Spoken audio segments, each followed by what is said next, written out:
Ich bin Christoph Golder, komme aus Ilsfeld in Württemberg und leite mit meinen Eltern zusammen ein 22 Hektar großes Familienweingut. Und heute darf ich euch ein bisschen was über den Rebschnitt erzählen. Was brauche ich erstmal für einen Rebschnitt? Also ganz klar, ich brauche eine Rebschere, entweder so eine elektrische oder die ganz klassische Handrebschere. Wir haben bis vor ein paar Jahren mit pneumatischen Scheren gearbeitet. Da hat man allerdings den Nachteil, dass man einfach immer den Kompressor mitliefern muss oder mit in den Wenger nehmen muss. Und mit der Elektroschere bin ich zum einen natürlich viel autarker, weil ich keinen Schlauch hinterherziehen muss, und zum anderen auch nachhaltiger unterwegs, weil man keinen Brennstoff dafür braucht, sondern ich mehr oder weniger mit meiner Photovoltaikanlage die Akkus laden kann. Genau, und dann natürlich noch Arbeitsschutz, das heißt festes Schuhwerk, das jetzt im Winter oftmals nass und rutschig ist, und natürlich dem Wetter angepasste Kleidung und Handschuhe. Warum macht man überhaupt einen Rebschnitt? Hat den folgenden Grund: Die Rebe ist eine Lianpflanze und wächst immer nach oben. Das heißt, die Triebe, die ganz oben sind, werden am besten versorgt, und durch den Rebschnitt wollen wir das so ein bisschen umgehen, damit wir einfach eine gleichmäßige Laubwand haben und die Triebe gleichmäßig hochwachsen. Das heißt, wir entfernen jetzt beim Rebschnitt das überflüssige Holz bzw. das Holz, was im letzten Jahr aufgewachsen ist, bis auf 1, 2 oder 3 Ruten, je nachdem, was für eine Schnittphilosophie man hat. Genau, damit man dann im nächsten Jahr, also in dem kommenden Jahr, in der kommenden Saison, jetzt wieder quasi von neuem anfängt, neue Triebe sich bilden und dadurch dann natürlich auch neue Gescheine. Genau, dann sollte das Holz möglichst fruchtbares Holz sein, also kein Wasserschoss. Ein Wasserschoss ist ein Trieb, der im letzten Jahr aus dem alten Holz gewachsen ist. Das heißt, das neue Fruchtholz sollte möglichst auf einjährigem Holz stehen, also optimalerweise das unterste Auge von der alten Burgrebe. Beim Schneiden muss man darauf achten, dass man nicht zu nah an das Holz geht, also an den alten Trieb, einfach weil die Schnittstelle noch austrocknet, und wenn die dann zu sehr austrocknet, dann kann es sein, dass der Trieb im Ansatz ein bisschen Schaden nimmt.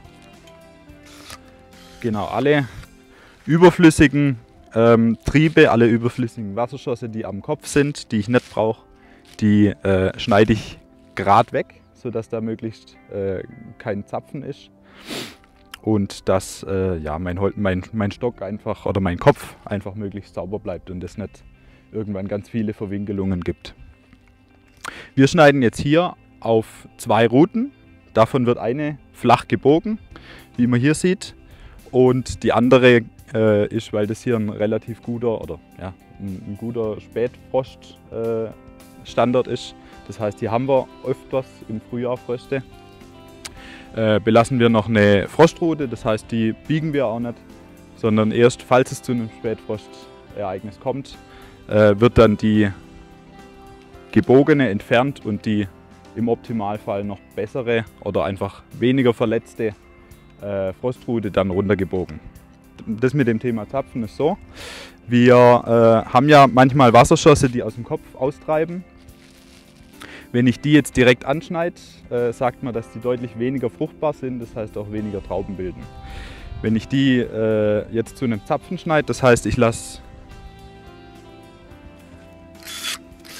am Stock einfach 1 oder 2 Augen stehen am Kopf, dann kann aus dem Auge in der kommenden Saison jetzt ein neuer Trieb rauswachsen, und den Trieb kann ich dann fürs nächste Jahr zum Biegen nehmen. Das heißt, Grundprinzip beim Schneiden ist eigentlich immer, der Aufbau des Stockes steht über dem Ertrag. Das heißt, ich muss immer schauen, dass ich mit dem Kopfbereich hier in einer gewissen Höhe bleibe, weil wenn ich da natürlich jedes Jahr 5 cm drauf setze, dann bin ich hier irgendwann hier oben, und dann lässt sich das Ganze ein bisschen schwerer bearbeiten.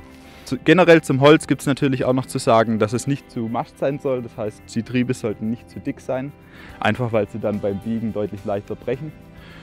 Und wenn ich jetzt einen ganz schwachen Stamm habe oder eine ganz schwache Pflanze, einen ganz schwachen Rebstock, Dann kann es sein, dass der ganz dünne Triebe ausbildet, und bei denen ist oftmals das Problem, dass die Abstände zwischen den zwei Augen sehr verkürzt sind. Das heißt, da muss ich schauen, dass ich nicht zu lang die Fruchtrute anschneide, einfach weil ich sonst zu viele Triebe habe und der eh schon schwache Stock dann noch zusätzlich belastet wird. Wann beginne ich mit Schneiden? Also es ist so, dass bis circa Anfang Dezember die Rebe noch Reservestoffe aus dem alten Holz hier oder aus dem neu gewachsenen Holz zurück in die Wurzeln und den Stamm verlagert. Das heißt, vor Anfang Dezember ja, würde ich eigentlich davon abraten zu schneiden, einfach weil man der Rebe sonst wichtige Reservestoffe nimmt. Und wenn dann mal ein schlechtes Jahr kommt oder ja, allgemein, wenn die Rebe dann mal nicht so gut versorgt ist, kann sie einfach auf die Reservestoffe nicht zurückgreifen. Das heißt, wir fangen eigentlich erst im neuen Jahr an. Es gibt natürlich sehr viele verschiedene Formen und Arten, seine Reben zu schneiden. Das beginnt eigentlich mit der Wahl der Erziehungsform. Das heißt, wir haben hier eine ganz klassische Drahtrahmenerziehung im Spalier mit Bogrebe. Das heißt, wir entfernen jedes Jahr das alte Holz bis auf eine Fruchtrute, biegen die wieder hin und dann wächst daraus wieder das neue Holz.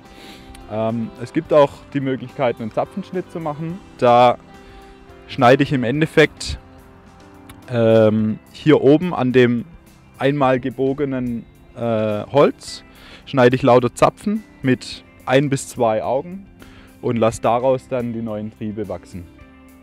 Genau, dann gibt es noch Minimalschnitterziehung. Da biege ich im Endeffekt auch einen Flachbogen, lasse das hochwachsen und dann mache ich gar nichts mehr für die nächsten Jahre.